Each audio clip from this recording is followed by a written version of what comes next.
The 1980s brought unique financial challenges for many black families across America. Between rising unemployment rates, shifting economic policies, and persistent wage gaps, stretching a dollar at the grocery store became an art form passed down from grandmothers to mothers to children. But these weren't just shopping trips. They were lessons in resourcefulness, creativity, and making something beautiful out of necessity. The grocery items that filled kitchen cabinets told stories of survival ingenuity and the unbreakable bonds of family. What groceries became the backbone of black households during those tight budget times? Here are 20 items that every black family knew how to stretch, season, and transform into meals that still bring back warm memories today. 1. Government cheese. The 5-pound blocks of processed cheese that came in plain brown boxes became a staple in many black households during the 1980s.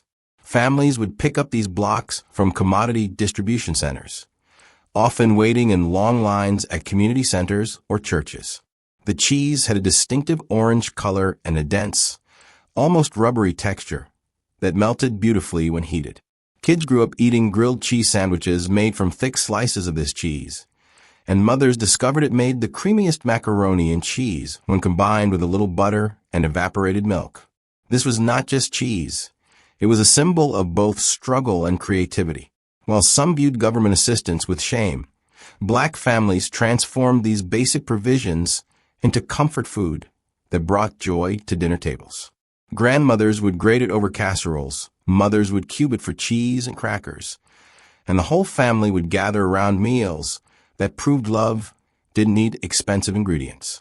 The cheese became part of neighborhood culture, with families trading recipes and tips on the best ways to use every ounce. Beyond nutrition, government cheese represented community resilience. Black families took what was given and made it their own, refusing to let economic hardship diminish the quality of care they showed through food. Those blocks of cheese fed children before school, provided protein when meat was scarce, and reminded families that dignity existed regardless of financial circumstances. 2 Kool-Aid packets. 10 cents could buy a packet of Kool-Aid powder that would make an entire pitcher of sweet refreshment for the family. Black households stocked up on these colorful packets in flavors like cherry, grape, tropical punch, and the ever-popular red, which transcended any specific fruit name. Mothers would mix the powder with water and copious amounts of sugar in large plastic pitchers, creating the drink that fueled summer days, accompanied every meal, and satisfied thirsts on tight budgets. The ritual of making Kool-Aid became a childhood memory, watching the powder swirl and dissolve, sneaking tastes of the concentrated mixture before water was added. These packets were more than affordable beverages. They represented the small joys that cost almost nothing but meant everything. When soda was a luxury reserved for special occasions, Kool-Aid was the everyday celebration. Kids would compare whose mama made theirs the sweetest, and summer days were measured by how many pitchers the neighborhood consumed. The bright colors stained lips and tongues, marking children who had been playing outside, creating a visual badge of carefree childhood despite economic constraints. Kool-Aid also became a teaching tool about rationing and creativity. Some families learned to stretch packets by making them less sweet, while others discovered that mixing flavors created entirely new taste experiences. The empty packets in the trash bin told the story of a week, a visual reminder of how far few dollars could stretch when accompanied by imagination and resourcefulness. 3 Rice large bags. 20-pound bags of white rice from brands like Riceland or simple store brands sat in kitchen corners or pantries, serving as the foundation for countless meals. Black families understood that rice could stretch any dish. A small amount of chicken became chicken and rice, leftover vegetables became fried rice, and beans needed rice as their constant companion. The bags would last for weeks, sometimes months, providing reliable sustenance when the budget wouldn't stretch to the end of the month. The sound of rice being scooped from those large bags, the ritual of washing it in a pot before cooking, became meditative acts of food preparation. Rice was not just filler. It was cultural connection and practical genius. Black families brought traditions from the South, from Caribbean heritage, from African roots, all of which honored rice as a sacred grain. Mothers taught daughters the perfect water-to-rice ratio by measuring with their knuckles, passing down knowledge that transcended written recipes. Rice absorbed the flavors of whatever it accompanied, becoming a vehicle for gravies, pot liquor, and sauces that carried the real flavor and nutrition. The versatility of those large rice bags represented strategic thinking about food security. Rice didn't spoil quickly.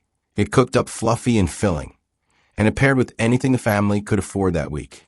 Whether it was breakfast rice with butter and sugar, savory rice and gravy for dinner, or rice pudding made with evaporated milk for dessert, those bags ensured no one went to bed hungry, and every meal felt complete.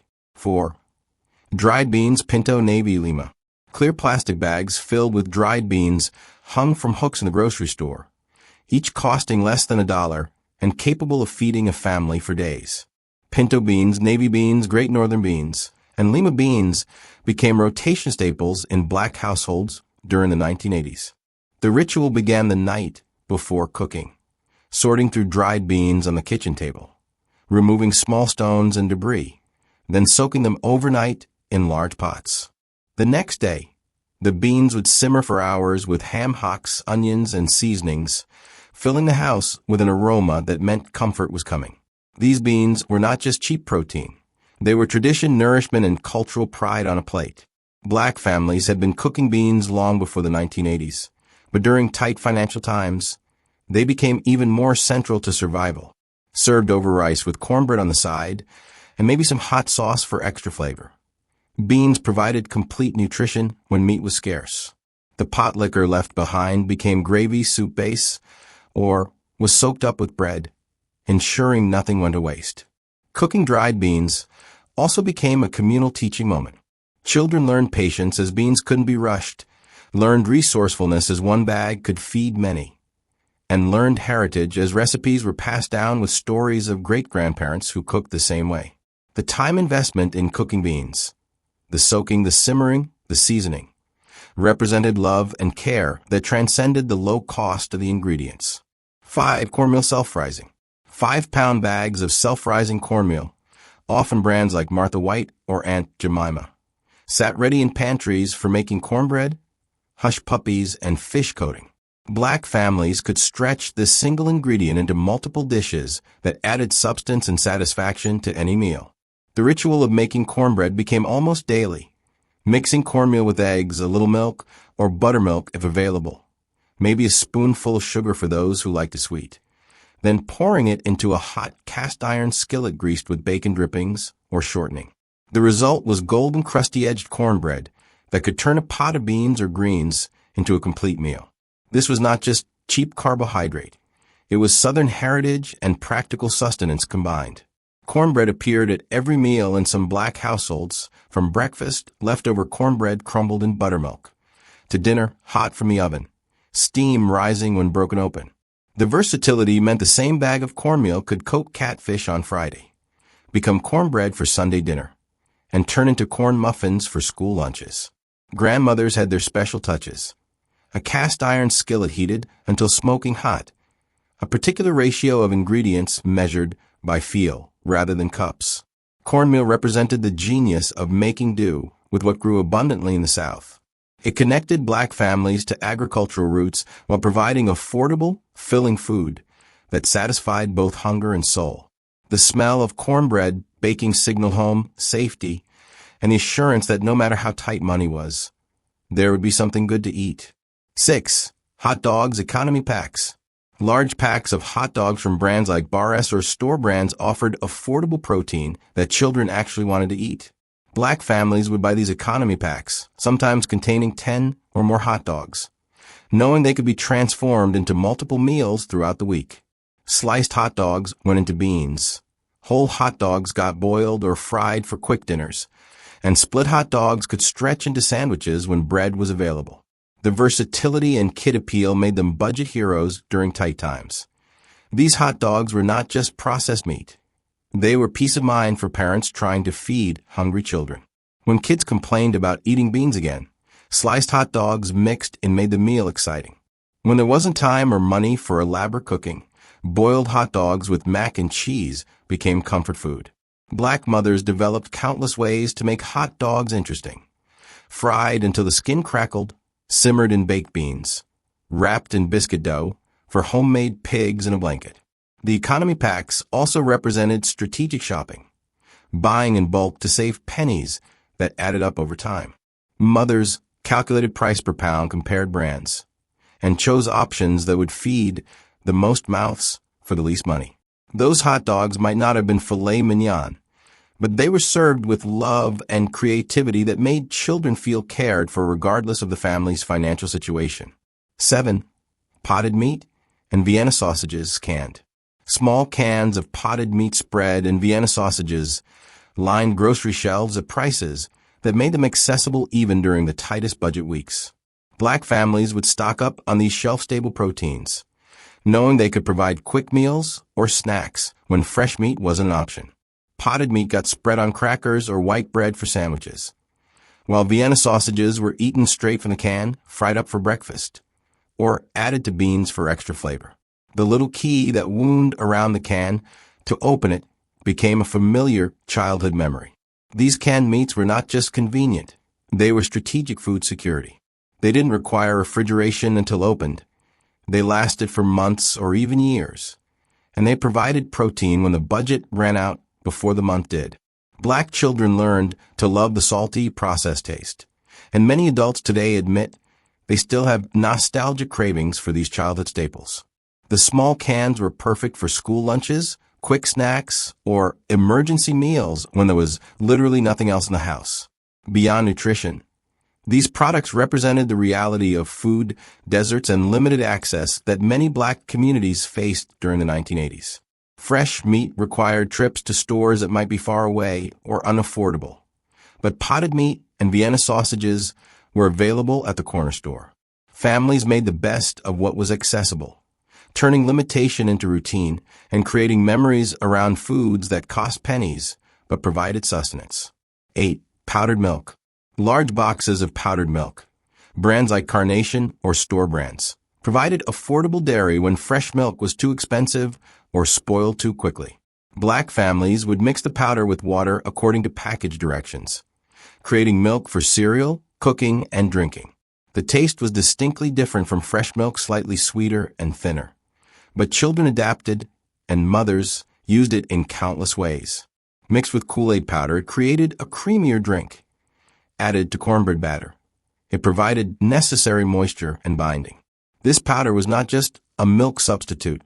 It was economic strategy and preservation genius. Fresh milk required constant refrigeration and expired within days, but powdered milk sat in the pantry for months, always available when needed. During weeks when money was especially tight, families could continue having milk on cereal and coffee, and in recipes without the stress of watching fresh milk go bad before it was used. Some families mixed powdered milk with a smaller amount of fresh milk to stretch the real thing further. Powdered milk also represented adaptation and making peace with what was possible rather than ideal. Children might have preferred fresh milk, but they learned to accept powdered milk without complaint, understanding on some level that this was how their family managed. Mothers learned which recipes disguised the taste best, in puddings and mashed potatoes, in baked goods where other flavors dominated. The box of powdered milk in the cabinet was insurance against empty glasses at breakfast time. 10. Eggs by the dozen. Cartons of eggs represented one of the most versatile and affordable proteins available to black families in the 1980s. A single dozen eggs could appear in breakfasts, lunches, dinners, and even desserts throughout the week. Scrambled eggs with government cheese for breakfast, egg salad sandwiches for lunch, eggs mixed into cornbread batter, hard-boiled eggs as snacks, fried eggs over rice when nothing else was in the house. The possibilities seemed endless for families who knew how to cook creatively. Eggs were not just protein. They were security and infinite possibility in an oval shell. Black mothers taught their children how to crack eggs on the bowl edge, how to tell if one was fresh by placing it in water, how to stretch 3 eggs into scrambled breakfast for 5 people by adding milk and cooking slowly. Eggs became the answer to what's for dinner when money ran out before payday. Egg sandwiches, eggs with grits, eggs with beans and rice, eggs scrambled into greens. Every combination was tried and treasured. The affordability of eggs represented democratic nutrition. They cost roughly the same everywhere. They were available even in corner stores and food deserts, and they didn't require expensive equipment or ingredients to prepare well. A carton of eggs in the refrigerator meant possibilities still existed. Grandmothers could make cake if eggs were on hand. Mothers could always provide breakfast. And children learned early that simple food, prepared with care, was often the most satisfying. 11 margarine large tubs. Large plastic tubs of margarine, brands like Bluebonnet, Imperial, or Parquet, sat in nearly every black household's refrigerator during the 1980s. At a fraction of the cost of butter, margarine became the spread for toast, the fat for cooking, and the ingredient in countless recipes. Black families used it to grease pans for cornbread, to add richness to rice, to make grilled cheese sandwiches, and to give mashed potatoes their creamy texture. The yellow spread might not have been real butter, but it served the same purposes for families watching every dollar. This margarine was not just a butter substitute. It was practical economics in action. The large tubs lasted for weeks, didn't require expensive storage considerations, and performed adequately in almost every recipe that called for butter. Black mothers became experts at using margarine to create flavor where it might otherwise be lacking. A pat melting on hot grits, spread thick on warm cornbread, or use sauté onions for seasoning created comfort that transcended the product's humble price point. Margarine also represented the compromises families made during tight financial times. Everyone knew butter tasted better, but margarine was what fit the budget. Children spread it on their bread without complaint, understanding implicitly that this was what their family could afford. Years later, adults who grew up with margarine might choose butter for their own tables, but the memories of those yellow tubs remain, symbols of parents doing their absolute best with limited resources. 12 canned vegetables, generic brands. Rows of generic brand canned vegetables, green beans, corn mixed vegetables, peas, and collard greens lined pantry shelves in black households during the 1980s. These plain label cans, often featuring simple black and white packaging from stores like Kroger, Food Lion, or IGA, cost significantly less than name brands but provided essential vegetables year-round. Black families would stock up during sales, knowing these cans represented vegetable servings when fresh produce wasn't affordable or accessible. The contents required doctoring, drained, rinsed, then reheated with seasonings, butter, or margarine, and often a little sugar or salt to improve flavor. These canned vegetables were not just nutrition requirements met. They represented food preservation that defied season and scarcity. In neighborhoods where fresh produce was limited or expensive, canned vegetables ensured families could serve something green or colorful alongside their proteins and starches. Black mothers developed techniques for making canned vegetables taste homemade. Cooking canned greens with ham hocks and hot sauce, simmering canned corn with butter and black pepper, mixing canned mixed vegetables into fried rice or soup. The generic labels symbolized pride swallowed and priorities sorted. Black families knew the name brand vegetables might taste slightly better, but the difference wasn't worth the extra 50 cents per can when that money could buy another meal entirely. Cabinets stocked with plain labeled cans represented planning ahead, bulk buying during sales, and the assurance that even in the leanest weeks, there would be vegetables on the plate. Those simple cans embodied dignity in thriftiness. 13. White bread store brand. Cheap loaves of white bread in plastic bags with twist ties became staples in black household kitchens. Store brand white bread cost less than $1 per loaf and served countless purposes throughout the week. Toast for breakfast, sandwiches for lunch, bread to soak up pot liquor from greens or beans, bread used as a utensil to push food onto forks, bread transformed into French toast when eggs and a little sugar were available. The soft, pillowy texture and mild flavor made it universally acceptable to children and infinitely versatile for creative mothers. This bread was not just carbohydrates. It was comfort, convenience, and stretch your food strategy. Black families understood that bread could make any meal feel more complete. A pot of beans became satisfying when bread was available to soak up every drop. Leftover spaghetti sauce without noodles became acceptable when spread on toast. Even sugar sandwiches, white bread with margarine and sprinkled sugar, became treats when there was nothing else to offer hungry children asking for snacks. White bread also represented American food culture adapted into black household survival strategies. While traditional Southern meals might have featured cornbread or biscuits, white bread was cheaper, lasted longer, and required no preparation. The loaves could be frozen to extend their life further, defrosted quickly when needed. And even stale bread could be revived with toasting or transformed into bread pudding with eggs, milk, and sugar. Those plastic-wrapped loaves meant options existed even when everything else ran out. 14 sugar, large bags. 5 or 10-pound bags of white granulated sugar were essentials in black households during the 1980s. Sugar sweetened the Kool-Aid that flowed constantly, went into cornbread for those who preferred a sweet, made sweet tea by the gallon, and turned simple ingredients into desserts when celebration was needed. Black families bought sugar in bulk because it was used daily and in significant quantities. Southern sweet tea required at least a cup per pitcher. Homemade cakes needed sugar for both cake and frosting. And even some savory dishes benefited from a pinch to balance flavors. This sugar was not just a sweetener. It was joy creation on a budget. When there was no money for store-bought treats, sugar transformed simple ingredients into celebration. Flour, eggs, sugar, and margarine became birthday cakes. Sugar and cinnamon turned toast into breakfast dessert. Sugar mixed with butter became instant frosting. Black grandmothers and mothers understood that sweetness represented love and care, that celebrations didn't require expensive ingredients, just creativity and willingness to make something special from basics. The large bags of sugar represented foresight and strategic bulk buying.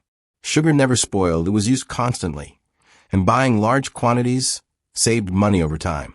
Those bags sat in canisters or the original packaging in pantries, always available when needed. The steady presence of sugar meant families could offer sweetness to children, create treats from nothing, and prove that tight budgets didn't eliminate all of life's pleasures, just required more creativity in finding them. 15. Grits, quick or regular. Large cylindrical containers or bags of grits, either quick cooking or regular, were absolute staples in black Southern households, even those who had migrated north. Grits appeared at breakfast most mornings, cooked with water or milk, served with butter and salt, or with sugar for those who preferred them sweet. Black families understood that grits were filling, comforting, and cost almost nothing. A single container lasted for weeks, providing hot breakfast that stuck to ribs and got children through school mornings on tight budgets. These grits were not just breakfast. They were cultural identity and practical sustenance combined. Black families had been eating grits for generations, connecting back to West African grain dishes and Southern agricultural reality. During the 1980s, when money was especially tight, grits became even more central to food security. They could be breakfast with an egg on top, dinner as a base for shrimp or sausage gravy when meat was available, or even transformed into fried grit cakes when cold leftovers were sliced and pan-fried the next day. Grits represented the intersection of heritage and economy. Many white Americans didn't understand grits, but black families knew their worth. Cheap, filling, versatile, and deeply satisfying when prepared properly. Grandmothers taught the right consistency, not too thick, not too thin. The proper seasoning, plenty of butter and salt, or sugar and butter for sweet. And the patience required for perfect grits, stirring constantly, cooking slowly. Those containers of grits meant morning routines were possible regardless of what else was or was in the kitchen. 16. Chicken leg quarters, economy packs. When meat was necessary, but money was scarce, economy packs of chicken leg quarters became the go-to protein for many black families in the 1980s. These packs, often containing 10 or more pieces, cost significantly less per pound than other chicken cuts. The leg quarters, thigh, and drumstick still connected, had enough fat to stay moist during cooking, and enough meat to feel substantial on the plate. Black families would buy these packs and transform them into multiple meals throughout the week. Fried chicken on Sunday, baked chicken with rice on Wednesday, chicken boiled for soup on Friday. These leg quarters were not just affordable meat. They were culinary canvases for Black cooking tradition, seasoned properly with salt, pepper, garlic powder, onion powder, and paprika, then fried in oil or baked in the oven. These chicken pieces became comfort food that satisfied both hunger and soul. The dark meat was more forgiving than chicken breasts, harder to overcook, and many in the Black community actually preferred the richer flavor. Grandmothers taught techniques for making these cheap cuts taste expensive. Proper seasoning overnight, cooking low and slow, or frying in cast iron for maximum flavor. The economy packs represented strategic meat buying, purchasing what provided the most protein per dollar spent.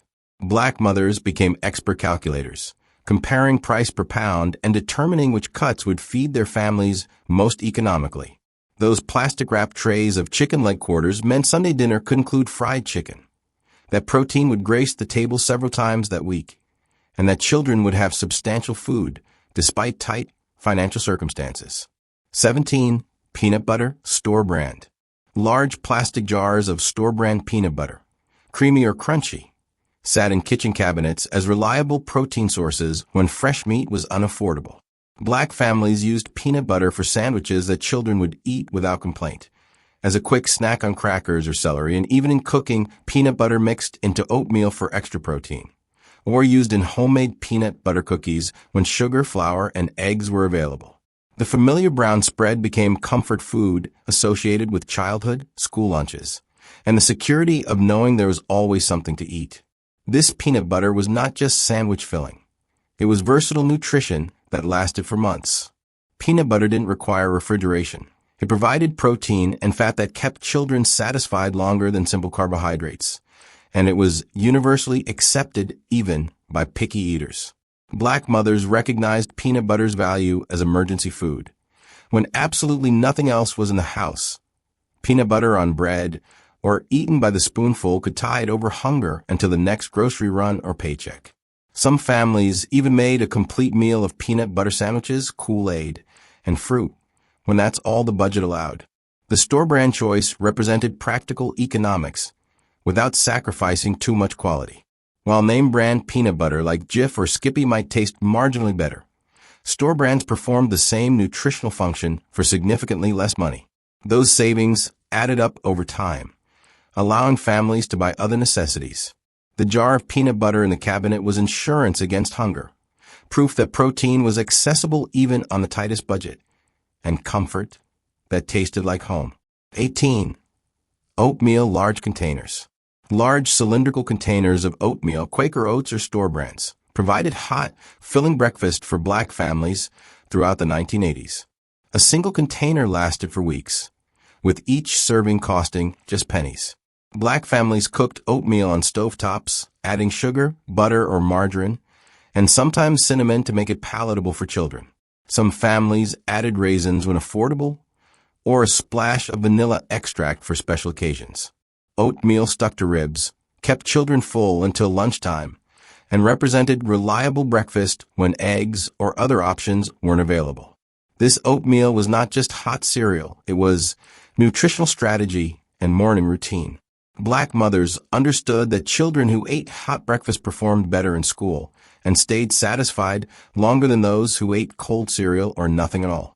Oatmeal provided fiber and protein, and when doctored properly, became comfort food that children actually wanted to eat.